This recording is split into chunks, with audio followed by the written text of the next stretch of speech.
میرے خیال یہ کبھی ہوا نہیں ہے کہ 71 میں کے بعد کہ اس طرح کے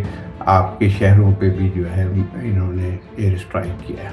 تو ایک تو اعلان جنگ ہوا ہی تو، لیکن شاید وہ بھول گئے کہ اس قسم کے اٹیک جو ہے پھر قابو میں باہر نہیں رہتے ہیں۔ یہاں پہ کہا جاتا ہے کہ جو وارننگ ٹائم ہے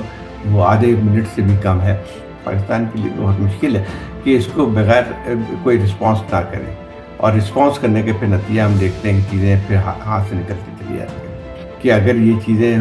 بڑھتی ہیں تو پھر پاکستان کے پاس اور کوئی اور جب ڈیسپریشن ہوتی ہے، جو بھی ملک ہوتے ہیں، تو اس کے بعد جو ہے کچھ بھی ہو سکتا ہے۔ یقینی طور پہ ایک بہت بڑی پرووکیشن ہے ہندوستان کی طرف سے۔ انٹرنیشنل باؤنڈری پہ جو انکرجن ہوئی ہے وہ پہلی دفعہ ہے، لیکن اس سے پہلے شاید یہ کہہ سکتے ہیں کہ 2019 میں جب یہ پاکستان میں داخل ہوئے تھے پلین، اس کے بالا کوٹ میں جو انہوں نے میسائل اٹیک کیا تھا، تو وہ پہلا انکرجن تھا جو کہ جس میں جنگ کے دوران نہیں، غیر جب امن کے دوران میں تھا۔ اب اس سے زیادہ اسے اتنی میرے خیال یہ کبھی ہوا نہیں ہے کہ 71 میں کے بعد کہ اس طرح کے آپ کے شہروں پہ بھی جو ہے انہوں نے ایئر اسٹرائک کیا ہے، کہ اس قسم کی آپ نے جو پاکستان کے شہروں پہ اٹیک کیا ہے، تو ایک تو اعلان جنگ ہوا ہی تو، کسی بھی اگر آپ امن کے زمانے میں اس قسم کا کسی ملک میں بھی جو اسٹرائک کرتے ہیں تو اس کا مطلب یہ ہوا کہ دوسرا انہوں نے ایک جنگ کے آغاز کر دیا ہے۔ اب یہ خاص طور پہ اور ایسے حالات میں جب کہ ٹھیک ہے ہندوستان سمجھتا ہوگا کہ اس کے آبجیکٹیو کر سکتا ہے یا پاکستان کو انڈر پریشر لا سکتا ہے، لیکن شاید وہ بھول گئے کہ اس قسم کے اٹیک جو ہے پھر قابو میں باہر نہیں رہتے ہیں، کیونکہ یہ ممکن نہیں ہے کہ پاکستان اس کو رسپونڈ نہ کرے، اور اس ایک دفعہ رسپونڈ کرنے کے بعد جو ہے پھر وہ ایک وہ بن جاتا ہے کہ پھر اس کا ہندوستان کیا کرتا ہے، اور یہ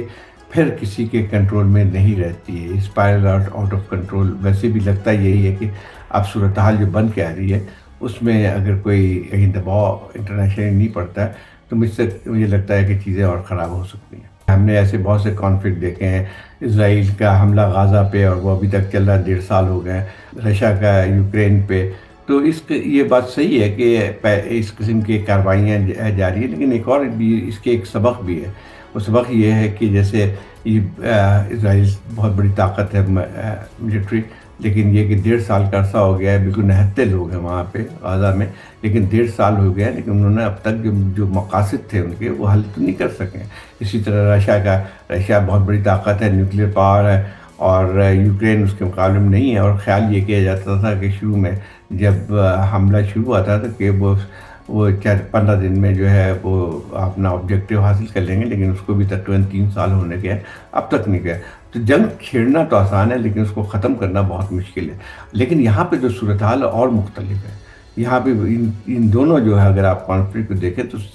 اس کے مقابلے میں یہ صورتحال زیادہ خطرناک اس لیے ہے کہ دونوں ممالک جو ہے ایک فوجی طور پہ طاقتور ہیں، اور دونوں جو ہے نیوکلیئر آرم کنٹری۔ تو اس میں اگر دیکھا جائے تو غازہ اور اسرائیل میں تو وہ تو اس میں اسرائیل تو ہے نیوکلیئر طاقت لیکن غازہ تو نہیں ہے۔ اسی طرح سے یوکرین میں بھی ایک لحاظ سے کوئی ایٹمی طاقت نہیں ہے کہ جو کہ چیزوں کو کوئی خطرناک صورتحال لگے۔ یہاں پہ 2 ہمسایہ ملک ہیں اور ان کی بڑی ایک وہ لگتی ہے، اور جہاں پہ کہا جاتا ہے کہ جو وارننگ ٹائم ہے وہ آدھے منٹ سے بھی کم ہے، تو میں خیال یہ کہ تشویش کی بات تو ہوتی ہے۔ یہ خطرناک تو اس لیے بھی ہے کہ اس وقت جو ہے ہندوستان یہ کہتا ہے کہ پاکستان کا اس میں دخل، لیکن آج تک ایویڈنس نہیں دے سکتا ہے۔ دوسری بات یہ ہے کہ بہت سارے ایسے شواہد بھی ملے ہیں کہ دیکھیں پاکستان کیسے کہ 150-200 کلومیٹر دور ہے یہ جگہ لائن آف کنٹرول سے، کہ پاکستان سے 2 آدمی گئے، انہوں نے حملہ کیا، اور وہاں پہ اتنے سارے جو آتے ہیں ٹورسٹ، اس کے کوئی سیکیورٹی نہیں ہے، اور وہ حملہ کر کے غائب بھی ہو جاتے ہیں۔ یہ تو ممکن نہیں ہے کہ یہ ایسا ہو سکتا ہے، لیکن یہ ضرور ہے کہ ہندوستان اس چیز کو استعمال کر رہا ہے، اور اس کو کر کے جو ہے وہ پاکستان پہ مزید دباؤ اور ملٹری جو ہے پریشر ڈالنے کی بات کر رہا ہے۔ اور اس کو ایک اور بات بھی آتی ہے کہ دیکھیں ہندوستان کے لیے اپنے خاص طور پر مودی گورنمنٹ کے لیے، کیونکہ عوام کو یہ تاثر تھا، ہندوستان کو دیا جا رہا تھا کہ ہر چیز ٹھیک ٹھاک ہو گئی، کشمیر کے حالات بہت بہتر ہو گئے، 10 لاکھ کے قریب جو ہے ٹورسٹ آ رہے ہیں، فلانا ہو رہا ہے، الیکشن بھی کروا لیے، تو اس کے بعد یہ واقعہ جو ہے ایک امبیرسمنٹ کی بات ہوتی ہے. اور یہ پھر یہ سوالات بھی اٹھ رہے ہیں کہ بھئی کہ آپ کی انٹیلیجنس کہاں پہ تھی.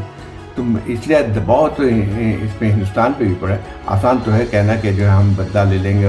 اور اس قسم کے اٹیک بھی کر دیے اور کہا کہ وہ میرے ایک ٹیررسٹ کیمپ تھے. لیکن یہ کہ پھر اس کے بعد جو حالات بڑھتے ہیں پاکستان دیکھیں پاکستان کے لیے بہت مشکل ہے کہ اس کو بغیر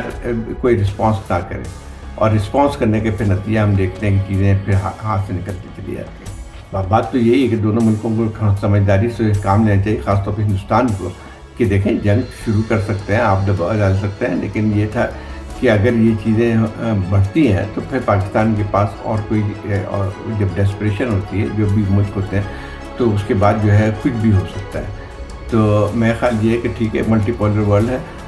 لیکن ملٹی پولر ورلڈ میں یہ بھی ایک اور بات بھی آتی ہے کہ دیکھیں کہ انٹرنیشنل کمیونٹی کی بھی اپنے کنسرنس ہوتے ہیں, کیونکہ اگر یہ جنگ ایسی صورتحال اور خراب ہوتی ہے تو اس کے اثرات صرف دونوں ملکوں پہ نہیں بلکہ پورے خطے اور گلوبل اس پہ پڑے گا. تو میرا خیال یہ ہے کہ تشویش تو ہوگی, اور اسی لیے ہم دیکھتے ہیں کہ انٹرنیشنل کمیونٹی کی طرف سے آلریڈی دباؤ شروع ہو چکا ہے کہ ڈی ایسکیلیٹ کرنے کی بات کی جا رہی ہے, اور میرا خیال یہ ہے کہ وہ کافی افیکٹو ہو سکتی ہے. لیکن اصل میں دیکھنا یہ کہ ہندوستان کے عزائم کیا ہے. مزید نیوز اپ ڈیٹس اور ڈیجیٹل سٹوریز کے لیے سبسکرائب کریں ڈان نیوز پاکستان.